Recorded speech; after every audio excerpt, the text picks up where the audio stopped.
الحمد لله رب العالمين والصلاة والسلام على رسوله الكريم أما بعد فأعوذ بالله من الشيطان الرجيم بسم الله الرحمن الرحيم رب اشرح لي صدري ويسر لي أمري واحلل عقدة من لساني يفقهوا قولي ربي زدني علما ربي زدني علما ربي يسر ولا تعسر وأفوض أمري إلى الله ان اللہ بصیر بالعباد۔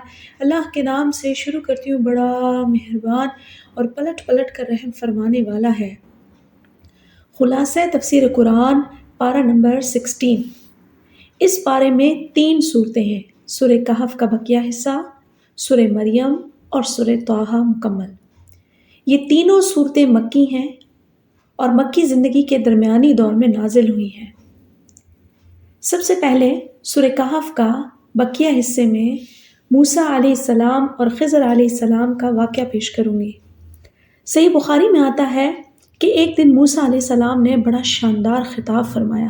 کسی نے پوچھا، اے موسیٰ، آپ سے بڑا بھی کوئی عالم ہے؟ آپ نے سوچا ہوگا کہ میں نبی ہوں اور نبی ہی سب سے بڑا عالم ہوتا ہے۔ اس سوچ کے ساتھ ہی موسیٰ علیہ السلام نے جواب دیا، نہیں، میں ہی سب سے بڑا عالم ہوں، کیونکہ آپ اس وقت کے نبی تھے۔ اللہ تعالیٰ کو موسیٰ علیہ السلام کا یہ جواب پسند نہ آیا۔ فرمایا، موسیٰ، آپ نے یہ کیسے کہہ دیا؟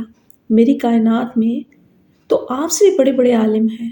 موسیٰ علیہ السلام نے اس بڑے عالم سے ملنے کی خواہش ظاہر کی تو اللہ تعالیٰ نے فرمایا، جہاں 2 دریا ملتے ہیں وہاں چلے جاؤ، وہ میرا بندہ آپ سے ملاقات کرے گا۔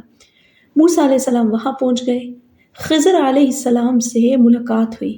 موسیٰ علیہ السلام نے عرض کیا، حضرت، اگر میں آپ کی اطاعت کروں تو آپ اپنے علم میں سے کچھ مجھے سکھا سکتے ہیں؟ انہوں نے کہا، آپ میری باتوں پر صبر نہیں کر سکیں گے کیونکہ ان کی آپ کو خبر ہی نہیں ہے۔ موسیٰ علیہ السلام نے کہا، میں صبر کروں گا اور آپ کی فرما برداری بھی کروں گا۔ خضر علیہ السلام نے کہا، ٹھیک ہے، آپ میرے ساتھ چلنا ہے تو میرے ساتھ چلنے پر ایک ہی شرط ہے کہ مجھے ہر چیز کے متعلق مجھ سے سوال نہ کرنا، یہاں تک کہ اس چیز کے بارے میں خود وضاحت کر دوں۔ دونوں چل پڑے، ایک کشتی پر سوار ہوئے، دریا کے دوسرے کنارے اترنے لگے تو اس کشتی کو ایک طرف سے خضر علیہ السلام نے توڑ دیا۔ موسیٰ علیہ السلام سخت ناراض ہوئے اور فرمایا، کیا آپ سواریوں کو غرق کرنا چاہتے ہیں؟ یہ تو بہت بری حرکت ہے۔ خضر علیہ السلام نے کہا، میں نے آپ سے کہا تھا کہ آپ صبر نہیں کر سکیں گے۔ موسیٰ علیہ السلام کو بات یاد آئی اور معذرت کی اور قافلہ آگے چل پڑا۔ اس کے بعد خضر علیہ السلام نے راہ چلتے ایک لڑکے کو دیکھا تو اسے قتل کر دیا۔ موسیٰ علیہ السلام پھر سے بول پڑے، کہنے لگے، آپ نے کیسے ایک بے گناہ کو قتل کر دیا؟ یہ تو بہت بڑا گناہ ہے۔ خضر علیہ السلام نے کہا، میں نے آپ سے کہا تھا کہ آپ کو صبر کرنا ہے جب تک کہ میں بات کی خود وضاحت آپ کو نہ کر دوں۔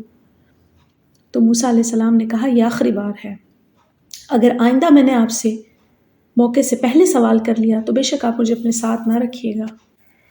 اس وعدے کے ساتھ قافلہ پھر چل پڑا۔ ایک بستی میں پہنچے اور ان لوگوں سے کھانا مانگا۔ انہوں نے ضیافت کرنے سے انکار کر دیا۔ چاہیے تو یہ تھا کہ وہاں سے ناراض ہو کے نکل جاتے، مگر خضر علیہ السلام نے دیکھا کہ ایک دیوار گرنے والی ہے۔ انہوں نے موسیٰ علیہ السلام کے ساتھ مل کر اس کو مکمل کروایا، سرے سے دوبارہ تعمیر کیا۔ موسیٰ علیہ السلام نے کہا، چونکہ انہوں نے ہمیں کھانا نہیں کھلایا، ان سے کم از کم اس تعمیر کا معاوضہ لے لینا چاہیے تھا۔ خضر علیہ السلام نے فرمایا، اب میرے اور آپ کے درمیان کا جو ساتھ ہے وہ ختم ہوا۔ پھر خضر علیہ السلام نے پچھلی تینوں حقیقتوں جو معاملات ہوئے تھے ان سے پردہ اٹھایا اور ان معاملات کو بیان کیا۔ کہا، سب سے پہلے کشتی تو وہ چند مساکینوں کی تھی جو سمندر میں کام کرتے تھے، تو میں نے اس کو جو عیبدار بنایا اس لیے کہ کنارے کے دوسری طرف ایک بادشاہ بیٹھا ہے جو ہر اچھی کشتی کو چھین لیتا تھا، اس وجہ سے میں نے اس کو عیبدار بنا دیا تاکہ بادشاہ کی نظر اس کشتی پہ نہ پڑے۔ وہ جو لڑکا جس کا میں نے قتل کیا تھا، اس لڑکے کے ماں باپ دونوں مومن تھے، تو مجھے یہ ڈر تھا کہ یہ دونوں کو سرکشی اور کفر میں اپنے ماں باپ کو پھنسا دے گا۔ اللہ تعالیٰ نے چاہا ان دونوں کو، باپ اور بیوی، اس کا جو شوہر اور بیوی ہے، ان دونوں کو رب تعالیٰ اس سے بہتر اولاد اور پاکیزہ اولاد عطا فرمائے تاکہ وہ اس سے شفقت میں بھی قریب ہو اور نیکی میں بھی قریب ہو جائیں۔ اس کے بعد تیسرا معاملہ یہ کہ جو دیوار شہر میں گر گئی تھی وہ 2 یتیم لڑکوں کی تھی، اور اس دیوار کے نیچے ان کے لیے خزانہ تھا جو ان کے باپ نے، نیک باپ نے دفن کیا تھا۔ رب تعالیٰ نے چاہا کہ وہ دونوں اپنی جوانی کو پہنچ جائیں تو اپنا خزانہ نکالیں۔ تیرے رب کی طرف سے رحمت کے لیے یہ سارے معاملات اللہ کی طرف سے میں نے کیے، اپنی مرضی سے کچھ بھی نہیں کیا۔ یہ ہے اصل حقیقت ان باتوں کی جس پر تم صبر نہیں کر سکے۔ اس کے بعد کا جو پوائنٹ آتا ہے وہ آتا ہے مشرق اور مغرب پر حکومت کرنے والا بادشاہ ذوالقرنین۔ اس صورت میں تیسرا عجیب واقعہ ایک بادشاہ کا ہے جس نے مشرق سے مغرب تک ساری دنیا پر حکومت کی ہے۔ اس کے لیے اتنی بڑی حکومت کسی کو نصیب نہیں ہوئی۔ اس دفعہ اس نے اپنی سلطنت کا دورہ کیا، پہلے مغرب تک گیا، پھر مشرق تک کا سفر کیا، پھر شمال کی طرف چلتا ہوا 2 پہاڑوں کے درمیان پہنچا۔ وہاں کے لوگوں نے شکایت کی کہ یاجوج اور ماجوج بہت زیادہ فساد پھیلاتے ہیں اور انہیں روکنے کے لیے ایک دیوار تعمیر کر دیں۔ بادشاہ نے لوہے اور تانبے سے ایک پہاڑ سے دوسرے پہاڑ تک دنیا کی طویل ترین دیوار کھڑی کر دی، اور اس نے کہا فَمَا اسْتَطَاعُوا أَن يَظْهَرُوهُ وَمَا اسْتَطَاعُوا لَهُ نَقْبًا قَالَ هَٰذَا رَحْمَةٌ مِّن رَّبِّي فَإِذَا جَاءَ وَعْدُ رَبِّي جَعَلَهُ دَكًّا وَكَانَ وَعْدُ رَبِّي حَقًّا۔ اور پھر نہ ان میں یہ طاقت رہی کہ اس پر چڑھ جائیں اور نہ اس میں کوئی سوراخ کر سکیں۔ کہا یہ میرے رب کی طرف سے ایک رحمت ہے۔ پھر جب میرے رب کا وعدہ آ گیا تو وہ زمین کے اس دیوار کو زمین کے برابر کر دے گا، اور میرے رب کا وعدہ ہمیشہ سے سچا ہے۔ یہاں پر سورہ کہف مکمل ہوتی ہے، اور اب ہم شروع کرتے ہیں سورہ مریم۔ سورہ مریم، اس سورت کا نام سیدنا عیسیٰ علیہ السلام کی والدہ سیدہ مریم علیہ السلام کے نام پر رکھا گیا ہے۔ یہ سورت مکہ میں آپ صلی اللہ علیہ وسلم کے قیام کے درمیانے دور میں نازل ہوئی، جب قریش کے سردار تضحیک، استہزاء، تخویف اور جھوٹے الزامات کی تشہیر سے تحریک اسلامی کو دبانے میں ناکام ہو گئے تھے، تو انہوں نے ظلم و ستم، مار پیٹ اور معاشی دباؤ کا ہتھیار استعمال کرنا شروع کر دیا، اور ہر قبیلے کے لوگوں کو اپنے اپنے قبیلے کے جو نو مسلم تھے انہوں نے تنگ کرنا شروع کر دیا۔ کوئی اپنے قبیلے کے نو مسلم مسلمانوں کو قید کر دیتا، بھوک اور پیاس کی تکالیف دی جاتی، اور انہیں مار مار کر ادموا کر دیا جاتا۔ مکہ کے تپتی ریت پر چلاتی دھوپ میں لٹا دیا جاتا، اور سینے پہ بھاری بھاری پتھر رکھ کے گھنٹوں تڑپایا جاتا۔ اسی طرح انہیں اسلام چھوڑنے پر مجبور کیا جاتا۔ جب اتنے زیادہ حالات ناقابل برداشت ہو گئے تو رجب 45 عام الفیل 5 نبوی کو نبی کریم صلی اللہ علیہ وسلم نے صحابہ کرام کو حبشہ کی طرف ہجرت کرنے کا مشورہ دیا۔ اس پر اولاً 11 مرد اور 4 خواتین نے ہجرت کی۔ چند مہینوں کے اندر اندر قریش میں سے 83 مرد، 11 عورتیں اور 7 غیر قریشی مرد ہجرت کر کے حبشہ میں پہنچ گئے۔ اس ہجرت سے عین پہلے صحابہ کرام رضی اللہ تعالیٰ عنہم کو عیسائیوں کے عقائد اور نظریات سے آگاہی کے لیے یہ سورت نازل کی گئی۔ اس کا پہلا پوائنٹ آتا ہے شاہ حبشہ کے دربار میں سورہ مریم کی تلاوت۔ جب اتنے لوگ ہجرت کر کے گئے تو گھر گھر میں کہرام مچ گیا، کیونکہ اس میں ہر گھرانے کا کوئی نہ کوئی فرد جو تھا وہ اس ہجرت میں موجود تھا۔ لہٰذا قریش نے ایک وفد تیار کیا جو حبشہ کے دربار میں جائے اور ان سے مہاجرین کی واپسی کا مطالبہ کرے۔ اس قافلے نے وہاں پہنچ کر پہلے وزیروں، مشیروں اور عیسائی علماء سے ملاقاتیں کی۔ انہیں تحائف کے نام پر بھاری رشوت دی کہ کل دربار میں جب ہم بادشاہ کے سامنے مسلمانوں کی واپسی کی درخواست کریں تو آپ ہمارے موقف کی حمایت کرنا۔ اگلے دن دربار میں پیش ہو کر مہاجرین کی واپسی کا مطالبہ کیا۔ منصوبے کے مطابق سب لوگوں نے قریشی وفد کے موقف کی حمایت کی، لیکن نجاشی بادشاہ جو بہت عادل تھا، اس نے کہا جب تک میں مسلمانوں کو بلا کر ان کا موقف نہیں سن لوں گا فیصلہ نہیں کر سکتا۔ مسلمانوں کو بلا کر معاملہ پوچھا گیا تو انہوں نے صاف صاف رسول اللہ صلی اللہ علیہ وسلم کی آمد، آپ صلی اللہ علیہ وسلم کا پیغام اور اس کے مقابلے میں قریش کے ظلم و ستم کی داستان سنائی۔ تو نجاشی بادشاہ نے مسلمانوں کو حبشہ سے نکالنے سے انکار کر دیا۔ قریشی وفد ناکام ہو گیا۔ اگلے دن وہ ایک نئی پلاننگ کے ساتھ پھر دربار میں آئے۔ اب کے بعد ان قریشی وفد نے کیا کہا؟ انہوں نے کہا مسلمان اگر آپ کا عیسائی مذہب قبول کر لیتے تھے تو ہمیں کوئی اعتراض نہ ہوتا۔ یہ عیسائی عیسیٰ علیہ السلام اور مریم علیہ السلام اللہ علیہ کے معاملے میں عیسائیوں کے موقف کو نہیں مانتے، بلکہ ان کے برعکس عقیدہ رکھتے ہیں۔ اسی طرح یہ آپ کے ملک میں بھی فساد پیدا کر دیں گے۔ نجاشی نے پھر مسلمانوں کو بلایا اور سیدنا عیسیٰ علیہ السلام اور سیدہ مریم علیہ السلام کے متعلق پوچھا تو مسلمان پہلے پریشان ہوئے، کیونکہ عیسائی سیدنا عیسیٰ علیہ السلام کو نعوذ باللہ اللہ کا بیٹا اور مریم علیہ السلام کو خدا کا حصہ سمجھتے تھے، جبکہ اسلام کا موقف ہرگز ایسا نہیں ہے۔ اب ڈر یہ تھا کہ اسلام کا اصل موقف پیش کیا تو عیسائی علماء ہمارے خلاف ہو جائیں گے اور ہمیں حبشہ سے نکال دیا جائے گا۔ دوسری طرف یہ بھی مسئلہ تھا کہ اگر وہی بات کریں جو عیسائی کرتے ہیں تو یہ تو اسلام میں کسی طور پہ جائز ہے ہی نہیں۔ اب مسلمانوں نے بغیر کسی راستے کو دیکھے اللہ پر توکل کر کے اسلام کا حقیقی موقف پیش کرنے کا فیصلہ کیا۔ مسلمانوں کے سربراہ سیدنا علی رضی اللہ تعالیٰ عنہ کے بڑے بھائی سیدنا جعفر طیار رضی اللہ تعالیٰ عنہ نے اسلام کا موقف پیش کرنے کے لیے دربار میں سورہ مریم کی تلاوت کی۔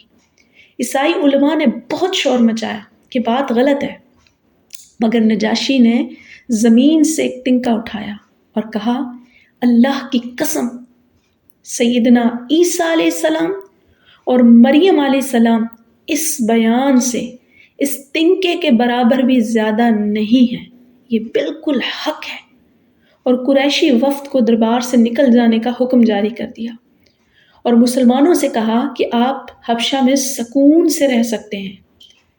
اس تاریخی پس منظر کو نگاہ میں رکھ کر جب ہم اس صورت کو دیکھتے ہیں تو اولین میں یہ بات نمایاں ہو کر ہمارے سامنے آتی ہے کہ اگرچہ مسلمان ایک مظلوم پناہ گزین گروہ کی حیثیت سے اپنا وطن چھوڑ کر دوسرے ملک جا رہے تھے، مگر اس حالت میں بھی اللہ تعالیٰ نے ان کو دین کے معاملے میں ذرہ برابر بھی تبدیلی کرنے کی تعلیم نہ دی، بلکہ چلتے وقت زاد راہ کے طور پر یہ صورت ان کے ساتھ کی تاکہ عیسائیوں کے ملک میں عیسیٰ علیہ السلام کی بالکل صحیح حیثیت پیش کریں اور ان کے ابن اللہ ہونے کا صاف صاف انکار کر دیں۔ پہلے دو رکوع میں یحییٰ علیہ السلام اور عیسیٰ علیہ السلام کا قصہ سنانے کے بعد پھر سے رکوع میں حالات زمانہ کی مناسبت سے ابراہیم علیہ السلام کا قصہ سنایا گیا ہے، کیونکہ ایسے ہی حالات میں وہ بھی اپنے ماں باپ، خاندان اور اہل ملک کے ظلم و ستم سے آ کے وطن سے نکل کھڑے ہوئے تھے۔ اس سے ایک طرف کفار مکہ کو یہ سبق دیا گیا ہے کہ آج ہجرت کرنے والے مسلمان ابراہیم علیہ السلام کی پوزیشن میں ہیں، اور تم لوگ ان ظالموں کی پوزیشن میں ہو جنہوں نے تمہارے باپ اور پیشواؤں ابراہیم علیہ السلام کو گھر سے نکالا تھا۔ دوسری طرف مہاجرین کو یہ بشارت دی گئی، جس طرح ابراہیم وطن سے نکل کر تباہ نہیں ہوئے اور زیادہ سر بلند ہو گئے، ایسا ہی انجام، نیک انجام ان مہاجرین کا انتظار کر رہا ہے۔ اس کے بعد چوتھے رکوع میں دوسرے انبیاء کا ذکر کیا گیا ہے، جس سے یہ بتانا مقصود ہے کہ تمام انبیاء وہی دین لے کر آئے تھے جو آپ صلی اللہ علیہ وسلم لائے ہیں، مگر انبیاء کے گزر جانے کے بعد ان کی امتیں بگڑتی رہیں، اور آج مختلف امتوں میں جو گمراہیاں پائی جا رہی ہیں یہ اسی بگاڑ کا نتیجہ ہے۔ اور آخری دو رکوع میں کفار مکہ کی گمراہیوں پر سخت تنقید کی گئی ہے، اور کلام ختم کرتے ہوئے اہل ایمان کو مژدہ سنایا گیا ہے کہ دشمنان حق کی ساری کوششوں کے باوجود بالآخر تم محبوب خالق ہو کر رہو گے انشاءاللہ۔ اس کے بعد ہمارے پاس صورت آتی ہے سورہ طٰہٰ۔ سورہ طٰہٰ بھی سورہ مریم کے قریب مکہ دور کے دوسرے حصے میں نازل ہوئی۔ مشہور روایت کے مطابق اسی سورت کا ابتدائی حصہ سن کر حضرت عمر رضی اللہ تعالیٰ عنہ مسلمان ہوئے تھے۔ اس روایت میں عمر رسول اللہ صلی اللہ علیہ وسلم کے بڑے دشمنوں میں سے ایک تھے۔ ایک دن غصے کے عالم میں نبی کریم صلی اللہ علیہ وسلم کو نعوذ باللہ قتل کرنے کی نیت سے گھر سے نکلے۔ راستے میں ایک شخص نے پوچھا، عمر کہاں جا رہے ہو؟ حضرت عمر نے اپنا مدعا بیان کیا تو اس نے کہا، پہلے اپنے گھر کی خبر تو لو، تمہاری اپنی بہن اور بہنوئی اس نئے دین میں داخل ہو چکے ہیں۔ یہ سن کر حضرت عمر رضی اللہ تعالیٰ عنہ سیدھے بہن کے گھر پہنچے۔ وہاں ان کی بہن فاطمہ رضی اللہ تعالیٰ عنہا بنت خطاب اور ان کے بہنوئی سعید بن زید رضی اللہ تعالیٰ عنہ بیٹھے خباب بن ارت رضی اللہ تعالیٰ عنہ سے ایک صحیفے کی تعلیم حاصل کر رہے تھے۔ عمر رضی اللہ تعالیٰ عنہ کے گھر میں داخل ہوتے ہی ان کی بہن نے صحیفہ فوراً چھپا دیا، مگر عمر رضی اللہ تعالیٰ عنہ کو ان کے پڑھنے کی آوازیں آ چکی تھیں۔ انہوں نے پہلے کچھ پوچھ گچھ کی، اس کے بعد بہنوئی پر پل پڑے اور مارنا شروع کر دیا۔ بہن نے بچانا شروع کیا تو انہوں نے اپنی بہن کو بھی مارا، یہاں تک کہ ان کا سر پھٹ گیا۔ آخرکار بہن بہنوئی دونوں نے کہا، ہاں ہم مسلمان ہو چکے ہیں، اب تم جو کچھ کر سکتے ہو کر لو۔ حضرت عمر رضی اللہ تعالیٰ عنہ بہادر آدمی تھے اور بہادر عورتوں پہ ہاتھ نہیں اٹھایا کرتے۔ پھر بہن بھی تھی، بہن کا خون بہتا دیکھ کر تھوڑے سے پرشیمان ہو گئے۔ غصہ ٹھنڈا ہوا تو کہنے لگے، اچھا مجھے بھی وہ چیز دکھاؤ جو تم پڑھ رہے تھے۔ بہن نے پہلے قسم لی کہ وہ اس کو پھاڑیں گے تو نہیں، انہوں نے قسم دی کہ نہیں ایسا نہیں کروں گا۔ پھر کہا کہ تم ناپاک ہو، جب تک کہ غسل نہیں کر لو گے اس پاک صحیفے کو ہاتھ نہیں لگا سکتے۔ حضرت عمر رضی اللہ تعالیٰ عنہ نے پہلے غسل کیا اور پھر وہ صحیفہ لے کے پڑھنا شروع کیا۔ اس میں یہی سورہ طٰہٰ لکھی ہوئی تھی۔ پڑھتے پڑھتے یک لخت ان کی زبان سے نکلا، واہ کیا خوب کلام ہے۔ یہ سنتے ہیں خباب بن ارت رضی اللہ تعالیٰ عنہ جو ان کی آہٹ پاتے ہی چھپ گئے تھے، باہر نکل آئے اور کہا، اللہ کی قسم کل ہی میں نے نبی اکرم صلی اللہ علیہ وسلم کو یہ فرماتے سنا ہے کہ خدایا ابو جہل میں سے یا عمر بن خطاب میں سے، دونوں میں سے کسی کو اسلام کا حامی بنا دے۔ مجھے توقع ہے کہ اللہ تعالیٰ نے عمر تمہارے حق میں یہ دعا قبول کر لی ہے۔ اللہ تعالیٰ تم سے اپنے نبی کی دعوت پھیلانے میں بڑی خدمت لے گا۔ اے عمر اللہ کی طرف چلو، اے عمر اللہ کی طرف چلو۔ اس فکرے نے حضرت عمر کے دل پر مزید کسر کو پورا کر دیا، اور اسی وقت وہ حضرت خباب رضی اللہ تعالیٰ عنہ کے ساتھ جا کر نبی کریم صلی اللہ علیہ وسلم کی خدمت میں اسلام قبول کرتے ہیں۔ یہ ہجرت حبشہ سے تھوڑی مدت بعد کا ہی واقعہ ہے۔ سورۃ طٰہٰ، اس کے ہم پوائنٹس دیکھتے ہیں۔ اب اس میں سب سے پہلے آتا ہے نزول قرآن کا مقصد۔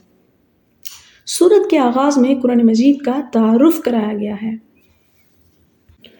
اور رسول اللہ صلی اللہ علیہ وسلم کو تسلی دی گئی ہے کہ اللہ تعالیٰ نے فرمایا، طٰہٰ ما انزلنا علیک القرآن لتشقی، إلا تذكرة لمن يخشى تنزيلا ممن خلق الأرض والسماوات العلا الرحمن على العرش استوى۔ طه، ہم نے تجھ پر یہ قرآن اس لیے نازل نہیں کیا کہ آپ اس کو نازل ہونے کے بعد کسی مصیبت میں پڑ جائیں، بلکہ قرآن تو نصیحت کے لیے ہے۔ اس کو جو ڈرتا ہے اور اس کی طرف سے اتارا ہوا ہے، اس رب، اس ذات کی طرف سے اتارا ہوا ہے جس نے زمین کو اور آسمان کو اوپر نیچے پیدا کیا ہے، وہ بے حد رحم والا عرش پر بلند ہوا ہے۔ یعنی یہ قرآن آپ مشقت میں ڈالنے کے لیے نازل نہیں کیا گیا، یہ تو خالق ارض و سما کا پیغام ہے، اسے انسانوں تک پہنچانا بے حد ضروری ہے۔ اس کے بعد کا پوائنٹ آتا ہے سیدنا موسیٰ علیہ السلام کو نبوت ملنے کا واقعہ۔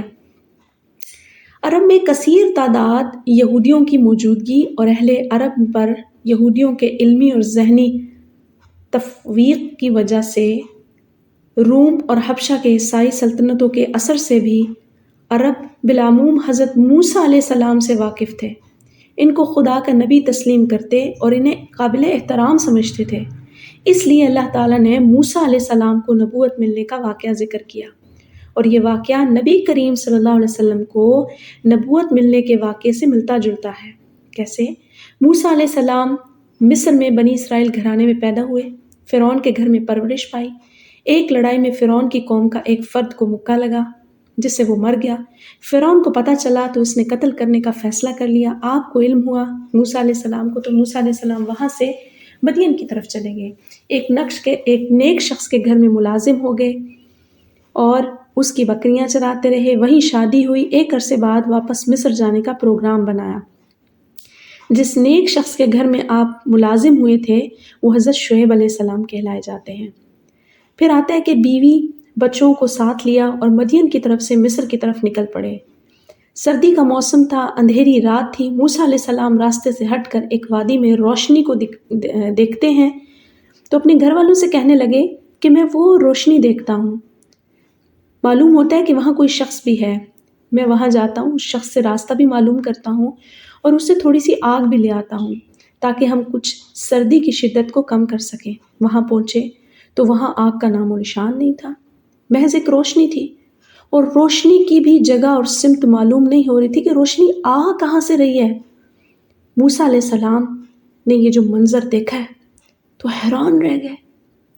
یکا یک اس روشنی میں سے آواز آتی ہے، اے موسیٰ، میں تیرا رب ہوں، اپنی جوتیاں اتار دے، بے شک تو پاک وادی طویٰ میں ہے، میں نے تجھے اپنا نبی چن لیا ہے، غور سے سن جو تجھے وحی کی جاتی ہے، میں تیرا رب ہوں، میرے سوا کوئی معبود نہیں، میری عبادت کر، میری یاد کے لیے نماز قائم کر، یقیناً قیامت آنے والی ہے، میں قریب ہوں کہ اسے چھپا کر رکھوں تاکہ ہر شخص کو اس کا بدلہ دیا جائے جو وہ کچھ کرتا رہا ہے۔ سو تجھے اس شخص سے وہ شخص کہیں روک نہ دے جو اس بات پر یقین نہیں رکھتا اور اپنی خواہشات کے پیچھے لگا ہوا ہے، پس تو ہلاک ہو جائے گا۔ اس کے بعد کا پوائنٹ آتا ہے، یہاں موسیٰ علیہ السلام کو نبی کی تقرری ہو گئی۔ اس کے بعد موسیٰ علیہ السلام کو معجزات عطا کیے گئے۔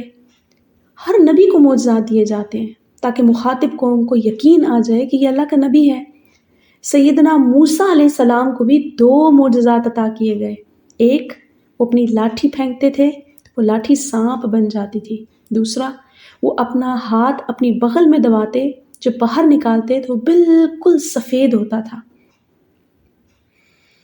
اس کے بعد آتا ہے موسیٰ علیہ السلام کی دعا، اور ہارون علیہ السلام کو بھی بطور نبی مقرر فرما لیا گیا۔ جب موسیٰ علیہ السلام کو نبی مقرر کیا گیا تو موسیٰ علیہ السلام نے دعائیں مانگی۔ پہلی دعا کی رب اشرح لی صدری ویسر لی امری واحلل عقدۃ من لسانی یفقہوا قولی۔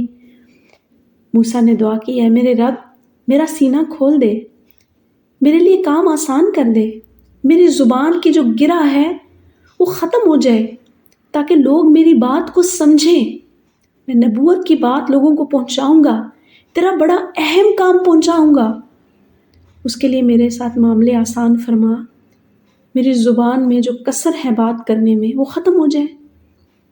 اسی کے ساتھ دوسری دعا بھی کی، اور وہ دوسری دعا کیا تھی؟ وَاجْعَلْ لِي وَزِيرًا مِّنْ أَهْلِي هَارُونَ أَخِي اشْدُدْ بِهِ أَزْرِي، اور میرے لیے میرے گھر والوں میں سے ایک بوجھ ہٹانے والا بھی بنا دے، اور ہارون کو جو میرا بھائی ہے اس کے ساتھ مجھے اور تقویت عطا فرما، اسے بھی میرے کام میں شریک کر دے، تاکہ ہم تیری بہت بہتر تسبیح کر سکیں اور تجھے بہت اچھا یاد کر سکیں۔ بے شک تو ہمارے حال سے خوبی واقف رہا ہے۔ فرمایا بے شک تجھے تیرا سوال عطا کر دیا گیا ہے موسیٰ۔ یہ اللہ کی طرف سے جواب ملا کہ موسیٰ جو تو نے مانگا وہ مل گیا۔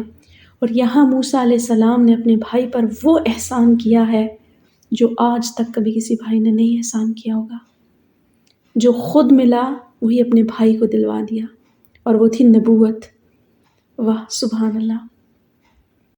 موسیٰ علیہ السلام کے حال کے بعد، ان کا سارا قصہ سنانے کے بعد، اس کے بعد آدم علیہ السلام کا قصہ بیان کر کے یہ بات سمجھائی گئی ہے کہ جس روش پہ تم لوگ جا رہے ہو یہ دراصل شیطان کی پیروی ہے۔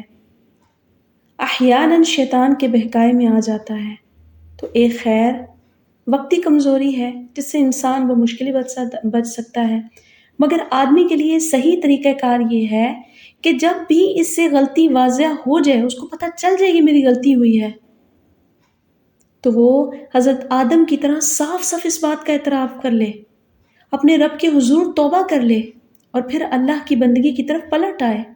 غلطی اور اس پہ ہٹ دھرمی ڈٹ بنے رہنا اور نصیحت پر نصیحت کر جانے کے بعد بھی اس سے باز نہ آنا، اپنے آپ پر ظلم کرنا ہے، جس کا نقصان آدمی کو خود بھگتنا پڑے گا، کسی دوسرے کا کچھ نہیں بگڑے گا۔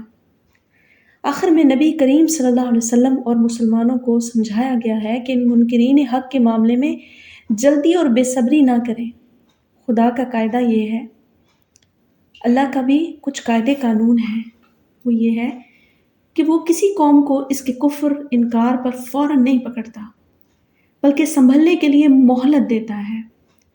لہٰذا گھبراؤ نہیں، صبر کے ساتھ ان لوگوں کی ذاتیاں برداشت کرتے چلے جاؤ، لیکن نصیحت کا حق ادا کرو، نصیحت کا پہلو ہاتھ سے نہ جانے دو۔ اسی سلسلے میں نماز کی تاکید کی گئی تاکہ اہل ایمان میں صبر، تحمل، قناعت، رضا بقضائے الہی اور احتساب کی وہ صفات پیدا ہو جائیں جو دعوت حق کی خدمت کے لیے مطلوب ہیں۔ ان تمام نصیحتوں اور وعظ کرنے کے بعد پھر سے موسیٰ علیہ السلام کا ذکر آتا ہے، اور یہاں جو موسیٰ علیہ السلام کا ذکر آ رہا ہے وہ ان کی پیدائش اور پرورش کے لیے آ رہا ہے کہ اللہ نے ان کی پیدائش کس وقت میں، کس ماحول میں ان کی پیدائش ہوئی، اور پرورش کے لیے اللہ نے کہاں پہنچایا۔ موسیٰ علیہ السلام مصر کے اندر ایک ایسی قوم اور ایسے وقت میں پیدا ہوئے کہ ملک کے بادشاہ فرعون اس قوم کے بچوں کو قتل کرنے کا حکم دے رکھا تھا کہ جہاں بھی بیٹا پیدا ہو تو اس کو قتل کر دیا جائے۔ اللہ تعالیٰ نے اپنی قدرت سے نہ صرف موسیٰ علیہ السلام کو بچایا، بلکہ ان کی پرورش خود اسی بادشاہ کے محل میں رہ کر کروائی، اور ثابت کر دیا کہ اللہ جو چاہتا ہے کر سکتا ہے۔ پھر موسیٰ علیہ السلام کی والدہ ماجدہ کو اللہ تعالیٰ نے الہام کیا کہ موسیٰ کے ساتھ کیا برتاؤ کیا جائے۔ پھر موسیٰ علیہ السلام کو اللہ رب العزت نے کس انداز سے فرعون کے دربار تک پہنچایا، صندوق میں ڈالا، ان کی والدہ کو الہام کیا کہ اسے دودھ پلاتی رہ، جب تجھے خطرہ محسوس ہو کہ اسے کوئی باہر قتل کرنے آ رہا ہے، یا تمہارے پاس وہ فرعون کی طرف سے دروغے پہنچ گئے ہیں، تو اسے صندوق میں ڈال کر دریا میں ڈال دو۔ میں وعدہ کرتا ہوں کہ اس موسیٰ کو پھر تمہارے ہی پاس لاؤں گا۔ ماں نے ایسا ہی کیا، بڑی بہن کو ساتھ بھیج دیا کہ دیکھو صندوق کہاں جاتا ہے۔ وہ بچی نہایت ذہین تھی، وہ ساتھ ساتھ چلتی رہی کہ کسی کو شک نہ ہو کہ اس بچی کا صندوق سے بھی کوئی تعلق ہے۔ صندوق بہتا ہوا فرعون کے محلات کی طرف چل پڑا اور کنارے پر جا لگا۔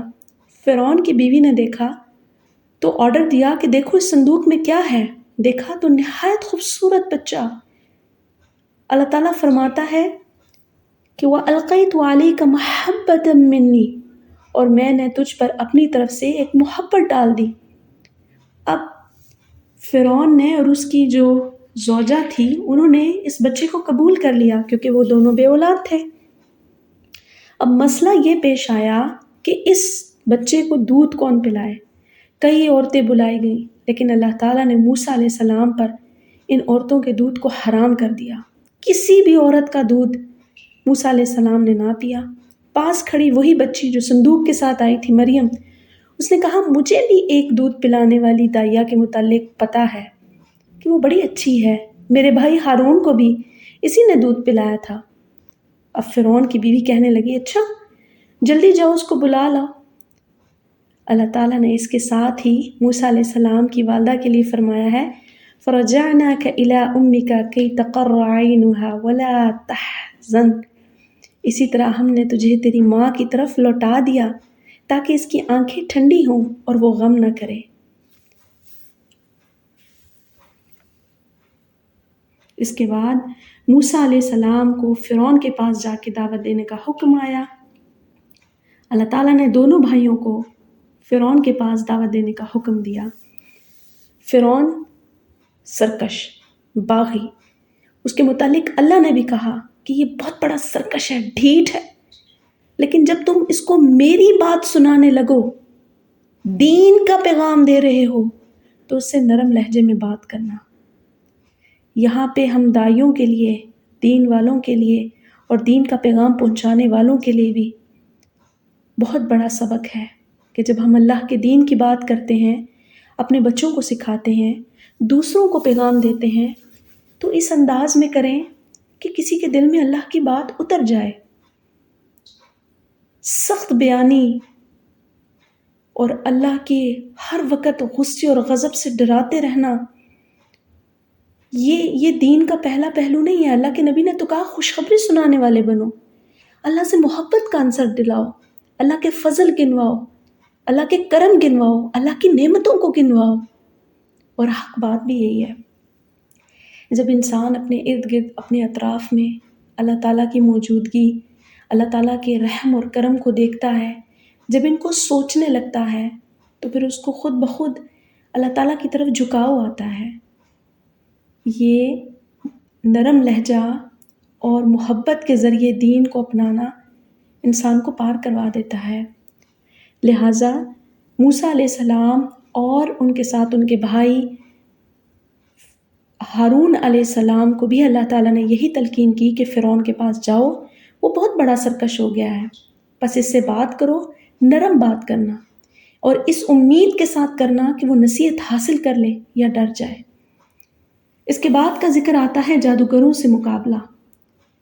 موسیٰ علیہ السلام جب فرعون کے دربار میں پہنچے ہیں، دعوت دین دی ہے، معجزات دکھائے ہیں، تو بجائے اس کے کہ دعوت پر غور کرتا، اس نے تو موسیٰ علیہ السلام پر جادوگر ہونے کا الزام لگا دیا، اور پھر مقابلے میں پورے ملک سے جادوگر بلا کے چیلنج کروا دیا. اس کا قصہ ہم پہلے بھی پڑھ چکے ہیں. تو موسیٰ علیہ السلام جانتے ہیں حق اور سچ بات ہے. تو موسیٰ علیہ السلام سے پہلے جتنے بھی جادوگر تھے، ان سب کی جو سوٹیاں تھیں وہ تو لوگوں کی آنکھوں پہ دم کیا ہوا تھا کہ وہ سانپ نظر آئے. موسیٰ علیہ السلام کی لاٹھی نے ایک دم اصل اژدہا بن کے سب کو نگل لیا. اب یہ جتنے جادوگر تھے یہ سب کے سب جانتے تھے اس بات کو کہ موسیٰ علیہ السلام حق اور سچ ہیں. سب نے یہ منظر دیکھ کر موسیٰ علیہ السلام پر ایمان لے آئے. اب ایمان لانے کے بعد فرعون نے انہی جادوگروں کو دھمکی دی کہ اچھا تم سب نے میرے خلاف پلاننگ کی ہے، میں تم سب کے ہاتھ اور پیر کاٹ دوں گا. انہوں نے کہا ہمیں اس چیز کا کوئی اثر نہیں ہے، تم جو چاہے کرو، ہم نے مر کے بھی موسیٰ کے رب کے پاس ہی جانا ہے. ہمیں امید ہے کہ ہمارا رب ہماری خطائیں بخش دے گا، اور جادو کے وہ کام جو ہم پہلے کر چکے ہیں یا تو نے ہمیں ان کاموں پہ مجبور کیا، ہم اس کی بھی اللہ کے حضور توبہ کرتے ہیں، اور اللہ بہتر ہے اور سب سے زیادہ باقی رہنے والا ہے. اس کے بعد بنی اسرائیل کی مصر سے ہجرت کو بیان ہوا ہے. اس کے بعد موسیٰ علیہ السلام کو حکم دیا جا رہا ہے کہ بنی اسرائیل قوم کو لے کر واپس ان کے ملک مصر سے واپس ان کے ملک فلسطین کی طرف ہجرت کر جائیں جہاں سے یہ آئے تھے۔ اب جب بنی اسرائیل مصر سے نکل فلسطین میں داخل ہوئے اور یہاں آ کے ایڈجسٹ ہو گئے، انہوں نے بہت سارے معاملوں میں معجزات دیکھے۔ فرعون کا ختم ہونا، کیسے اس سے رحم اور کرم کے ذریعے اللہ تعالیٰ نے سمندر پار کروایا، بہت سارے معاملات پیچھے دیکھ کر آئے تھے۔ اب یہاں پر آتے تو دل سے اللہ تعالیٰ کے دین پر لگ جاتے، لیکن جیسے ہی موسیٰ علیہ السلام کوہ طور پر گئے ہیں تو رات لینے، پیچھے سے اس قوم نے الگ سے روش اختیار کر لی۔ کیا؟ وہی جو یہ فرعون کے اندر دیکھ کر آئے تھے کہ وہ بظاہراً کسی خدا کو سامنے رکھ کے مورتیاں پوجتے تھے۔ تو اس قوم نے بھی یہی خواہش کی کہ کوئی خدا سامنے ہو تاکہ ہم دل کی تسکین کے لیے اس کو دیکھیں، اس کے آگے ہاتھ جوڑ کے بیٹھ جائیں۔ ادھر سامری جادوگر تھا، اس نے ان سارے لوگوں کو بہکایا بڑکایا، ان سے زیورات اکٹھے کر کے ایک پتلے کی شکل اختیار کر دی، بھینس جو گائے کا بچہ ہوتا ہے اس کی طرح کا بنا دیا، اور ہوا کے اس رخ پہ بٹھا دیا کہ اس میں سے آواز گزرتی، ہوا گزرتی تو آوازیں آتی۔ یہ قوم سمجھ بیٹھی ہے تو ہمارا خدا ہے جو باتیں کرتا ہے، نعوذ باللہ۔ جیسا کہ ہم پہلے اس کا ذکر سن چکے ہیں، ادھر موسیٰ علیہ السلام کو اللہ تعالیٰ نے اطلاع کر دی، وہ واپس گئے تو انہوں نے بڑا سختی کا اظہار کیا اپنی قوم کے ساتھ بھی اور اپنے بھائی ہارون علیہ السلام کے ساتھ بھی۔ قوم کی اس حرکت پر اللہ تعالیٰ سخت ناراض ہوئے، اور جیسا ہم نے سورہ بقرہ میں پڑھا ہے کہ ان سب کے سب کو قتل کی سزا سنائی گئی۔ یہ واقعہ بیان کرنے کا مقصد اہل مکہ کو بھی یہ سمجھانا ہے کہ محمد صلی اللہ علیہ وسلم موسیٰ علیہ السلام ہی کی طرح اللہ کے نبی ہیں۔ تمہارا کردار ان کے مقابلے میں وہی ہے جو فرعون اور سامری کا تھا۔ تو یقین مان لو اللہ کے نبی تمہیں نصیحت دے رہے ہیں، جو جو اس سے منہ پھیرے گا تو یقیناً وہ قیامت کے دن ایک بہت بڑا بوجھ لے کر آئے گا۔ جیسے فرعون کا نام و نشان نہیں ہے، جیسے فرعون اپنی بقا کو پہنچ گیا، موت کو پہنچ گیا، تو یقین کر لو تم بھی کوئی ہمیشہ رہنے والے نہیں ہو۔ اس کے ساتھ ہی آدم علیہ السلام کا جنت میں دخول اور خروج کا تذکرہ کیا گیا ہے۔ پھر اللہ تعالیٰ نے اگلا پوائنٹ جو ہے وہ ہے اللہ کی نصیحت سے منہ موڑنے والوں کی سزا۔ جو اللہ کی نصیحت سے منہ موڑے دنیا میں بھی سزا یافتہ ہوگا اور آخرت میں بھی اپنے انجام کو پہنچے گا۔ اللہ تعالیٰ کہتے ہیں یہ قرآن میری نصیحت ہے، میرا انداز ہے، میرا بیان ہے، میں تم سے بات کر رہا ہوں اس کے انداز میں۔ اگر تم اس کو ایکسیپٹ کر لیتے ہو تو تمہارے لیے فلاح ہے، کامیابی ہے، میری آیات کو قبول کرو۔ لیکن یاد رکھو اگر تم میرے اس قرآن کو بھولو گے، اس ہدایت اور نصیحت کو بھول جاؤ گے تو اللہ بھی حشر میں تمہیں بھلا دے گا۔ پھر اللہ کہتا ہے میں بھی تمہیں اس دن بھول جاؤں گا، میں تمہیں اپنا بندہ اور رحمت کے زمرے میں لے کر ہی نہیں آؤں گا، اور میں تمہیں پھر بیچوں بیچ جہنم کے جلاؤں گا، اور یہ تمہاری اس چیز کی سزا ہوگی جو تم نے دنیا میں عمل برتاؤ کیے ہوں گے، عمل اپنائے ہوں گے۔ اس صورت کے آخر میں رسول اللہ صلی اللہ علیہ وسلم کو نصیحت فرمائی جا رہی ہے، تسلی دی جا رہی ہے ساتھ میں، اور ذکر کرنے کا بتایا جا رہا ہے۔ فَاصْبِرْ عَلَىٰ مَا يَقُولُونَ، اے حبیب جو بھی یہ لوگ کہتے ہیں آپ صبر کا دامن پکڑے رہیے۔ وَسَبِّحْ بِحَمْدِ رَبِّكَ قَبْلَ طُلُوعِ الشَّمْسِ وَقَبْلَ غُرُوبِهَا، اور سورج طلوع ہونے سے پہلے اور غروب ہونے سے پہلے اپنے رب کی تسبیح بیان کریں۔ وَمِنْ آنَاءِ اللَّيْلِ فَسَبِّحْ وَأَطْرَافَ النَّهَارِ لَعَلَّكَ تَرْضَىٰ، اور رات کے کچھ حصے میں تسبیح بھی کر لیا کریں اور دن کے کناروں میں بھی، تاکہ تو خوش ہو جائے۔ آپ یہاں پر یاد رکھیے گا یہ وہ وظیفہ ہے جو اللہ نے اپنے حبیب کو بتایا ہے، اور آقا کریم صلی اللہ علیہ وسلم نے ہم امت کو یہ تحفہ دیا ہے صبح اور شام کی اذکار کی صورت میں۔ لہٰذا لوگ بڑے بڑے وظیفے پوچھتے ہیں کہ یہ کریں تو کیا کامیابی، یہ کریں تو کام ہو جائے، دل کا سکون ہو جائے، معاملات زندگی بہتر ہو جائیں، مشکلات ٹل جائیں، اولاد نافرمان ہے، بیماریاں حملہ کر رہی ہیں، کوئی وظیفہ بتائیں۔ رزق میں تنگی آ گئی ہے، گھر بار نہیں بن رہا، رزق بڑھ نہیں رہا، ہر ایک سے جھگڑا ہو رہا ہے، رشتہ داریاں ٹوٹ رہی ہیں۔ اللہ کے نبی صلی اللہ علیہ وسلم نے صبح اور شام کے اذکار بتائے ہیں۔ قرآن مجید کی یہ آیت بھی ہمیں انہی طرف کا اشارہ دے رہی ہے، لہٰذا کوشش کیجئے جو مسنون صبح کے اذکار ہیں وہ ضرور کریں۔ شام کے اذکار کا بھی وقت رکھا گیا ہے۔ سورج طلوع ہونے سے پہلے کے اذکار ہوتے ہیں، جو صبح کے اذکار ہوتے ہیں وہ سورج طلوع ہونے سے پہلے ہیں، اور جو شام کے اذکار ہیں وہ غروب یعنی سورج جب غروب ہو اس سے پہلے کے، یعنی عصر سے بعد اور مغرب سے پہلے پہلے۔ آپ یقین کیجئے کہ آپ اس کا پڑھنا شروع کریں، آپ کو دنوں میں اس کے ریزلٹس آپ کی پرسنالٹی میں نظر آئیں گے۔ آپ کہیں گے کہ ایک بردباری ہے جو میری شخصیت میں ڈھلتی جا رہی ہے، آ رہی ہے۔ بہت سارے معاملات میں ہماری گرپ نہیں ہوتی ہے، ہم سے تو گھر کے کام نہیں سنبھل رہے ہوتے، لیکن جب آپ اللہ کے نبی صلی اللہ علیہ وسلم کے ان اذکار کو صبح اور شام پڑھنے کا اہتمام کریں گے، آپ یقین جانیں زندگی کو سمجھنا شروع ہو جائیں گے۔ اس کے ساتھ ہی اللہ تعالیٰ نے آخر میں جو حکم دیا ہے وہ دیا ہے کہ اپنی آنکھیں ان چیزوں کی طرف ہرگز نہ اٹھاؤ جو ہم نے ان کے مختلف لوگوں کو دنیا میں زینت کے طور پہ عطا کی ہیں۔ یہ تو صرف آزمائش ہے، یہ آپ کے رب کا دیا ہوا ہے، کہیں ایسا نہ ہو کہ تم کسی دنیا دار کو دیکھ کے اپنی آخرت تباہ کر لو۔ اور آخری پوائنٹ اس صورت کا آتا ہے وَأْمُرْ أَهْلَكَ بِالصَّلَاةِ وَاصْطَبِرْ عَلَيْهَا، اور اپنے گھر والوں کو نماز کا حکم دیں اور خود بھی اس پر پابند رہیں۔ بے شک ہم آپ کو بھی رزق دیتے ہیں اور باقیوں کو بھی رزق دیتے ہیں، اور اچھا انجام ہمیشہ تقوی والے کا ہے جو اللہ سے ڈرتا رہے۔ اللہ تعالیٰ ہم سب کو تقوی کی توفیق عطا فرمائے، ہماری زندگیوں میں ایسے معاملات ضرور فرما دے جس سے کہ ہمارے ایمان کی ترقیاں ہوتی رہیں، ہم قرآن سے جڑیں، قرآن والوں سے جڑیں، قرآن کی صحبت والے لوگوں سے جڑیں، خدام قرآن میں شامل ہو جائیں، قرآن کی اشاعت کرنے والے ہوں اور قرآن کو آگے پہنچانے والے ہوں، کیونکہ جس کو اپنی آخرت کا ڈر ہے یقیناً وہ قرآن کو آگے ضرور پہنچائے گا۔ آپ سب سننے والوں سے بھی یہی ہے، درخواست ہے کہ قرآن کو سنتے ہیں تو اس کو ضرور آگے بھی لوگوں کو پہنچائیں، تاکہ آپ کے توسط سے بہت سارے لوگ اللہ تعالیٰ کے دین کے اور قرآن کے جو انداز ہیں ان کو سیکھ سکیں۔ وآخر دعوانا ان الحمد للہ رب العالمین۔